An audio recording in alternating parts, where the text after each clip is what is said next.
Who's a fat boy?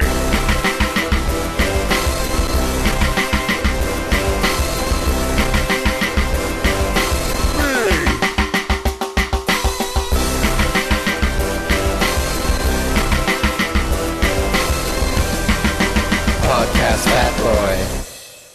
You heard the man, people. This is Podcast Fat Boy. We're back with episode 9. You didn't think I could do it, did ya? You thought I was going to let you down again, like in the past when I said I got a schedule, here it is, and I didn't stick to it, and this time I did. It's going to be a weekly thing, and you guys are going to love it, okay? I'm sorry if I sound a little weird right now.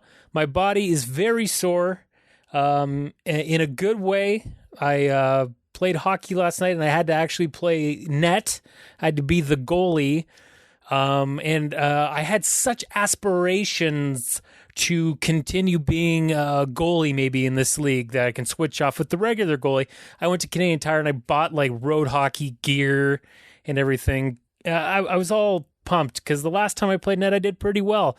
This time, I felt like I was going to die. I felt like I could barely stand up by the end of it. I was sure I was going to pass out and die. And I kept looking over at the guy that runs the league and wondering if, he knows CPR. I'm just trying to like gauge him a little bit. Hopefully, I don't see any AEDs anywhere to revive me, which is troubling. This league is so ghetto. Okay, last week 2 girls collided. One ripped open her head, had to get stitches. We didn't even have an ice pack for her. She just had to lay there bleeding like Grand Theft Auto, just like a pool of blood. And, we just kind of mashed in some toilet paper and she was ready to go. So that's how I spend my evenings. But you know what? It's great exercise. And playing net is very hard in hockey because you're constantly just jumping up and down from your knees. And I'm covered in like hot equipment. And I feel like it feels like hell. I went through all kinds of different, depressing thoughts during the game.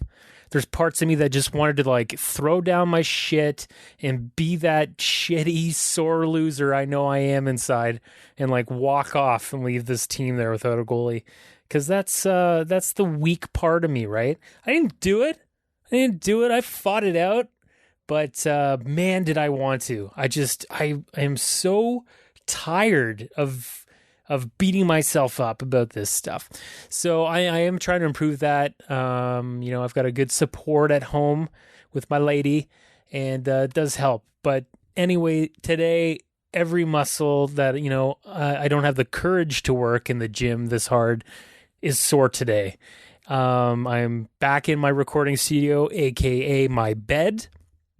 And I feel like Pan when he's, trying to work out with the Lost Boys in the movie Hook. You know how he's very sore and all he wants is a nice, delicious meal and he smells it. And then he sits down with these kids and he realizes that, holy shit, I'm glad I left this place. They're so poor, they're imagining their food. They can't even have real food. They have to imagine it. You guys should all come back with me to the planet Earth. I'm a bawling ass lawyer and, it'll be a hard, you're going to have to go to school. I know your minds are all probably 400 years old, but you got to be able to eat real food. We can't keep imagining and eating this weird, clay dishes of, different colors every night. Okay. Like it's affecting my bowels and it's time for you guys to get a job so you can, come back to Trump's America with me and eat some real food.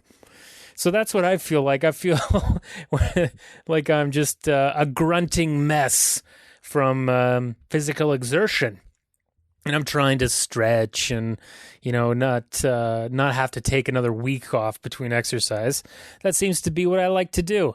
I like to take a week off every time I exercise, which isn't good.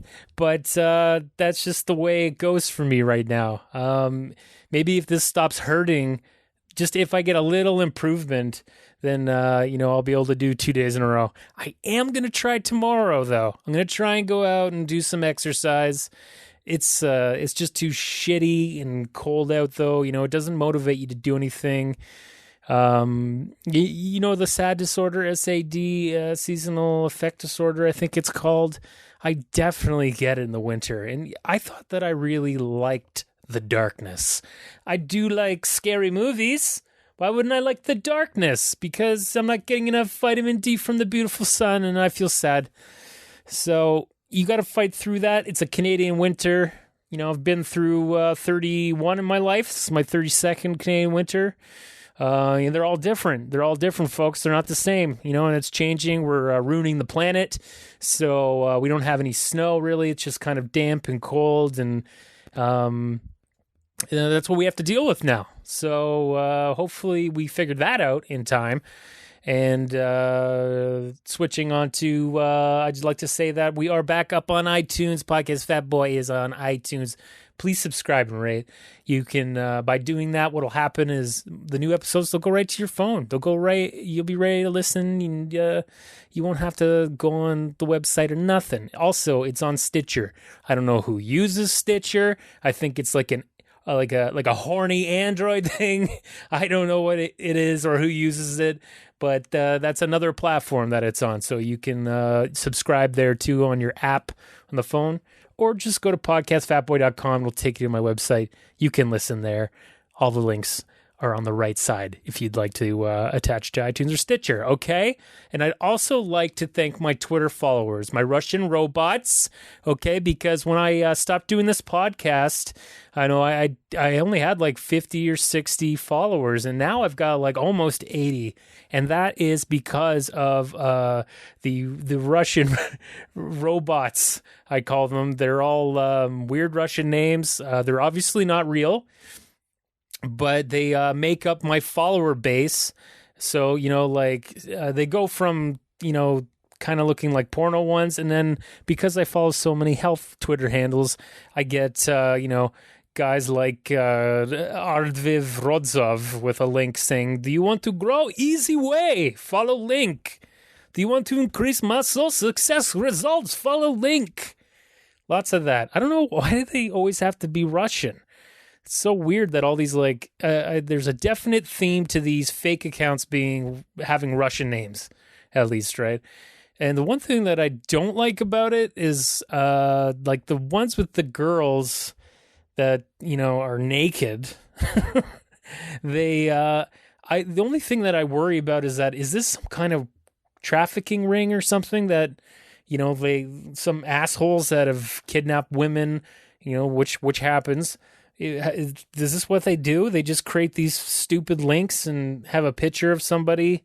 I don't know. It's so crazy. But anyways, I'd like to, you know, thanks everybody.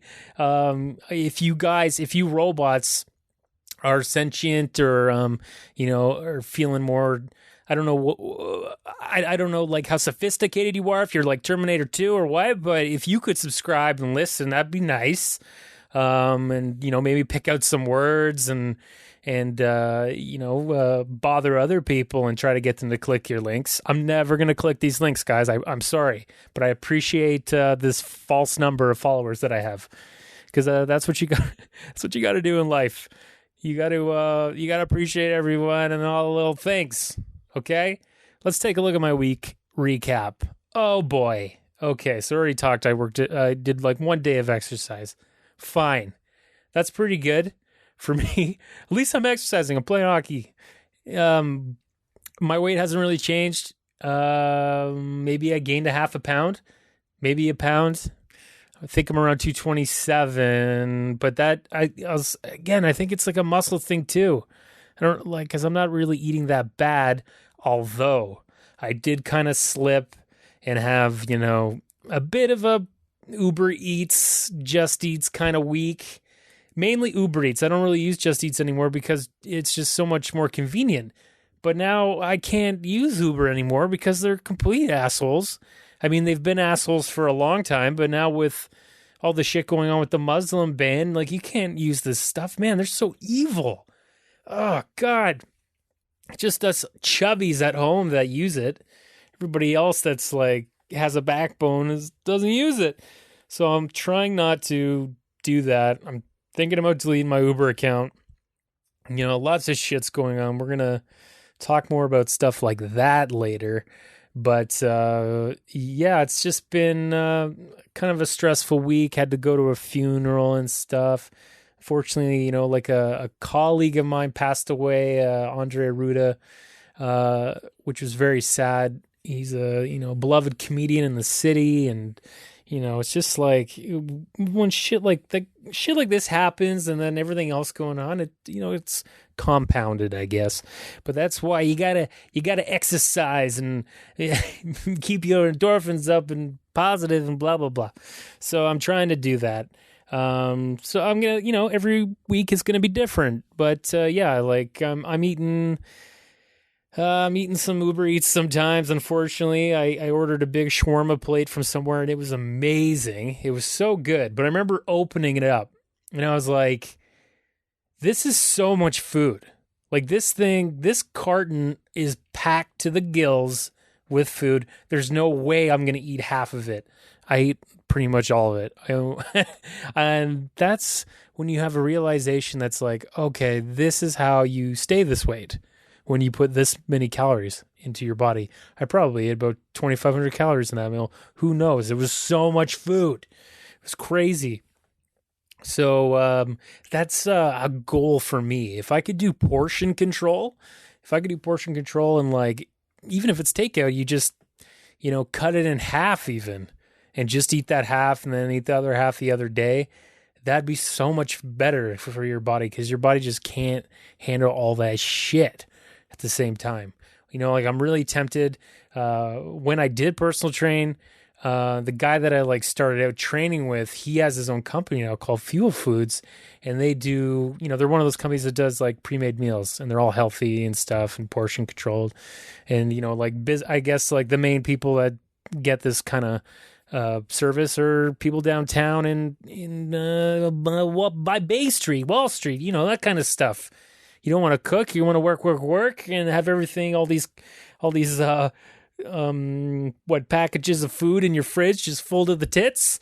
So I don't really have that lifestyle or that space for that stuff, but I definitely think I might try it. I'm going to try and get Nick on too. His name's Nick McNaught. I'm going to try and get him on the podcast to talk to him at some point, because I know I touched base with him years ago when I started up, and I think it'd be interesting to see his comparisons to, the people that can't afford stuff like this. What do they eat? They would eat TV dinners, right? You ever eaten a TV dinner? It's not very nice. The dessert, sometimes hit or miss, but most of the time it's not very nice. So yeah, diet's a little bit up in the airs, up in the ears, up in the air.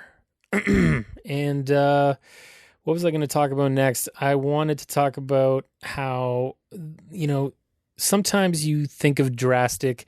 I'm not that overweight. I'm not at the point where I need to get my stomach stapled or anything like that. But I saw something on the TV years ago about a guy that had this bag installed that essentially it's a tube that goes into your stomach, and when you eat, if you can't control yourself, it drains the food out into the toilet. The big thing is, just be discreet. You go, I gotta go to the bathroom. So it's you're not being bulimic, you're not throwing up food, but you're still getting rid of food from your stomach, at least 30% of what you're eating. You guys are probably like, Matt, this sounds insane. You got to sell it to me a little better. So I found the promotional video for it. I'm going to play it for you so you can fully understand it, because maybe this is an option for some people out there. I don't know. Let's take a listen, and then we'll touch base after that. If you're watching this video, chances are you've tried to lose weight before. Maybe you've succeeded for a while, but gained it right back when life got in the way. You're desperate to find a solution, but you've tried all sorts of diets, and you're frightened by invasive, permanent surgical procedures. Well, now there's an exciting new way with the Aspire Assist, an FDA-approved weight loss solution developed by 3 world-renowned physicians. With the Aspire Assist, you can eat normal, healthy meals with your friends and family. Afterwards, in the privacy of a restroom, The device lets you remove up to a third of the food you eat through a small tube in your belly. For it to work properly, you'll need to chew carefully and eat slowly. This also helps give time for the fullness signals from your stomach to reach your brain before you've eaten too much. The Aspire Assist procedure is minimally invasive, completely reversible, and takes just 15 minutes. It's usually done with twilight sedation instead of general anesthesia, so you can go home within a couple hours and get back to your busy life quickly. Your healthcare team will provide counseling and support to help you learn mindful, healthy eating habits. And you don't have to do it solo. There's an online community to support and motivate you on your weight loss journey. The proof is in the results of our many inspiring success stories. There are risks with any medical procedure, so be sure to discuss these with your doctor. So are you ready to take control of your life? Give us a call at 1-844-YES-ASPIRE to start your journey today. Okay, so that you got the gist here. So pretty much what we're going to do is we're going to put a tube into the side of your belly, and it's going to go into your stomach. It's not very invasive. We're just puncturing a hole in your stomach, and then we're going to have a little valve there for you. So when you go and you have, like 4 pounds of wings, and you realize that maybe you should only have 1 or 2 pounds, just discreetly go to the bathroom, open up the valve into the toilet, and spew it out. And that's how you're going to cut the calories here. This is intense. This is very intense. It's essentially like resorting to putting a catheter in your body. For me, maybe I need one for everything. I should just have a bunch of tubes hanging out of me and a bunch of bags, but then I'm going to get them all mixed up and it's going to be a mess. This is pretty extreme. I feel like if I were to do this, I'd need a buddy. I need to find somebody else who wants to go with me and get this tube installed in both of us, so we can, be Aspire bag buddies. I don't even know what to call it. It's very strange for me, and makes me a little uneasy. But if this, I guess, works for people, that's great. In this culture, we're constantly being tricked into overeating, right? Restaurants and TV, whatever. It's just you're constantly encouraged to eat as much as you bloody can. You're never going to go to a restaurant and get little tiny portions unless you go to a fancy place and then, it's a little tasting menu or whatever. So maybe the Aspire Assist bag is for you. I think I'd run into a lot of complications with it. I know I would. Can't go out tonight, guys. Sorry, I've got a tube infection.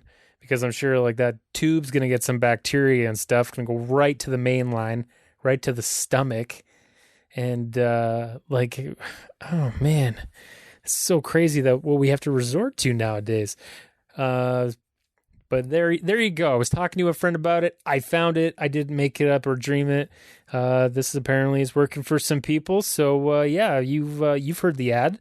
Go check out Aspire Assist if you want to start emptying some of the food you eat into the toilet out of your stomach instead of your butt. Okay? Okay. Well, we're getting to the end of this, guys. Okay, we're getting to the end of the episode. I think the last thing I want to talk about, I don't want to get too depressing, but we're living in like a food coma inducing world right now. There's a lot of heavy shit going on, and we got to comment about it a little bit. I've been tweeting at Trump on one account I have, and I'm always a little nervous about that. Tweeting at the president and calling him an asshole. Pretty powerful person. I'm sure he just has, some program that he can like drag Twitter feeds to and like put them on like the list of people to give a hard time when they try to travel into the United States. So, that's something on my mind, but I don't care. That guy's a fucking moron. And, banning Muslims and whatnot. It's just like every day it's something new and horrible, and everybody's in a panic. It's, everyone's protesting, which is really good. I see a lot of positivity, but man, it's so hard to wake up and not want to just like bury myself in a pizza pie, I just want to dig a hole in my backyard about 6 feet deep and just have someone dump pizza on me, and I'll just like slowly eat my way out. Because that's kind of what it makes me feel like. It's crazy. I don't know what I should do to help. I want to, well, you know, refugees, if there's any refugees listening to this, come to Canada. We love you. We'll take care of you. We'll give you opportunities and treat you like family. This shit is crazy. Crazy what's going on. Man, can't believe it. So, yeah, that's my little beef about that. I guess the last thing I want to talk about is in Toronto. If you guessed that I'm a driver, you're right. Yeah, I don't ride my bike around that much. I do like cycling though, and I respect the cyclists. I never cut them off. I never park in bike lanes. None of that shit. You got to respect cyclists, so they will respect you too. And, I think we were going to have road tolls here in the city. And now those have been wiped out by the premier. And, I'm on the fence about the tolls. I just wanted to make sure that money actually went to transit. That's the only thing I was worried about. And then also like Torontonians would then be paying a premium to use it. There should have been something for people who live in the city that, a rebate or something. But a part of me also wonders if Tory even, he kind of probably somewhere in his mind, I know he's like acting really pissed and shocked, but I mean, he's a politician. He knows that at the very least, we're just going to get some kind of money from somewhere else, which they did. They're like got 170 million or whatever. Anyways, I don't want to talk too much about that. Just that, it's scary to think how dependent we are on driving in a city that really can't handle it. And we need to make it more bike friendly and TTC friendly. Like there's got to be better transportation, public transportation, so that, people will get out and exercise and, keep emissions out of the air and stuff. Like that's the one thing that I liked about the tolls. Because I can't imagine, I drive on Lakeshore and I see people exercising, running up and down the pass, and it's like so polluted. It's just so damn polluted. There's like, in total, right beside them, like, oh my God, like, what, 3, 6, 9, 12 lanes of cars passing by them all the time. That air is not what you want to be breathing in at a high rate at all. So if those tolls would maybe clear that shit up a little bit and keep people off the road and stuff like that, then that's a good thing. And I'm totally fine with paying the toll. And it's just something that has to be done. I think Toronto's always in a fear of becoming Detroit in a lot of ways. And, I am not going to get into that. Because that's a whole other cookie with some big chunks of chicken in it. So that's been pretty much the old pod fat for this week. Ranting about this, ranting about that. Does it all tie into fitness? I think in some way. I think so, because, at the end of the day, it always shows where I am mentally. And, that's very important as far as eating and exercising and what's getting you down, what's on your mind. You got to talk it out. Because this is the podcast Fat Boy. This is the journey to getting to somewhere where I'm finally at ease with myself. I'm not there yet. I'm not really there yet. It's getting better. So I'm just making my way in this world, folks. So thanks for listening. Keep rocking. And I'll be back next week with episode 10. All right? Bye.